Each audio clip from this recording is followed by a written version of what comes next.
Igama lami ngo-Amatula. Sizokwenza ukubhala sisebenzisa ama-inequalities. Nabasitshela ukuthi umbazi usebenzisa umshini wokumisa kahle umlenze wokugcina wetafula elakhiwe ngezandla. Ukuze umlenze ulingane, udinga ukuba ngu-150 mm ububanzi. Vumela iphutha lemajini libe ngu-2.5 mm. Bhala i-absolute value ye-inequality ekhangisa ubudlelwane futhi ubusuthola i-range ye-width yomlenze ongaba yilo. Lana-ke engikwenzayo manje ukudwebela lana endabeni izinto ezibalulekile esizosebenzisa laphayana, njengoba ubona ukuthi kuthiwa umlenze ungaba 150 mm futhi iphutha esilenzile ngu-2.5 mm.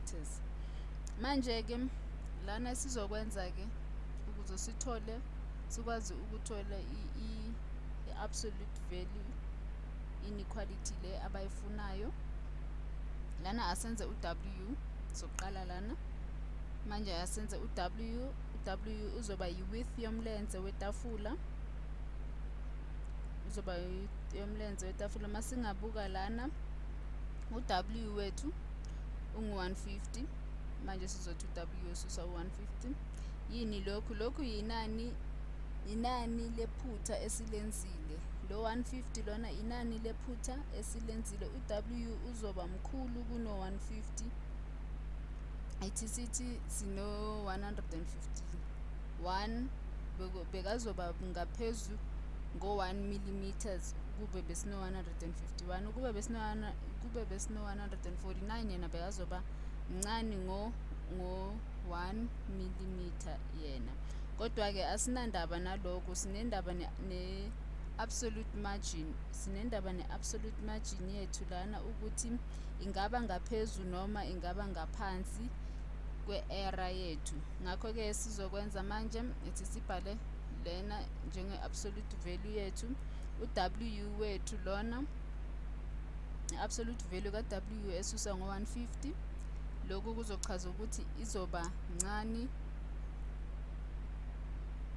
incane ku-2.5 noma lana kuthiwe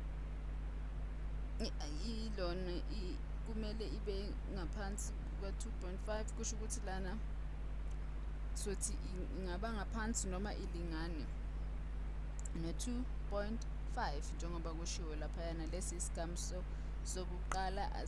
Bese-ke lana asibhale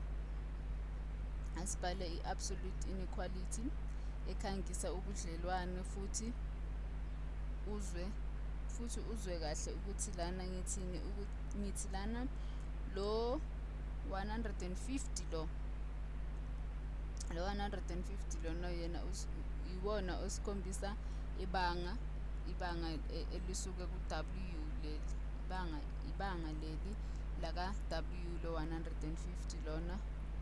Futhi lana kukhombisa ukuthi lokhu kungaba ngaphansi noma kulingane no-2.5 nephutha lethu esilenzile. Iphutha lethu esilenzile khumbula ukuthi lingu-2.5, ilona iphutha esilenzile. Kusho ukuthi lokho kulana ku-absolute value akumelanga kundlule lo 2.5. Kungaba kuncane kuno-negative 2.5, kungaba kukhulu kuno-negative 2.5, kepha kumele kulingane kube kuncane kuno-2.5. Asikubhale kanjena-ke ukuze uzokubona kahle. Asikubhale kanjena, sikubhale kube kubili nangapha, sikubhale ukuthi kuzolingana negative 2.5. Ngakho-ke manje uyabona lana ukuthi siney'ndlela ezimbili.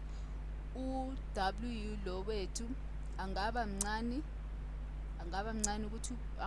noma lingana no-2.5 no, futhi u-W angaba mkhulu kuno-negative 2.5. Iyona lena indlela esifuna ukuyibona ngayo. Bese-ke lana njengoba sesibonile lana, sesikhombisile into esizoyenza ukuxazulula lana. Indlela esizoyenza ukuthi sihlanganise ngo-150 yonke indawo. Sihlanganisa ngo-150 yonke indawo ukuze sizokwazi ukuthola i-width yethu. Ngapha kuzosusana sisale nophawu lwethu oluthi kuncane noma kulingana, bese lokhu kokubili ngona kuzokunikeza u-152.5 kanjena. Futhi ngapha sizosala no-W, kuyasusana lokhu kokubili, sisale nophawu lwethu, bese-ke lana lokhu kokubili kuzokunikeza kona u-147.5, kuzokunikeza u-147.5 ke lana, uyabona. Ngakho-ke lokhu asikubhale, lokhu singakubhala ngenye indlela-ke, masikubhale kanjena ukuthi i-width yethu ingaba ngaphansi noma ilingane no-152.5 millimeters, futhi i-width yethu ingaba ngaphezu kuka-147.5 millimeters, iyona lena. Futhi lokhu kuyakwenza umqondo-ke lona, ngoba uyabona ukuthi kungaba kude ngo-2.5 kuno-150. Kusho ukuthi impendulo yethu lena esiyitholile iyona elungile, ngoba leli ibanga eliphakathi kuka-W no-150, ukuthi lingaba ileli noma kube ileli. Impendulo yethu iyona lena. Ungakhohlwa ukusivakashela ku-Click Maths, uthole ezinye izibonelo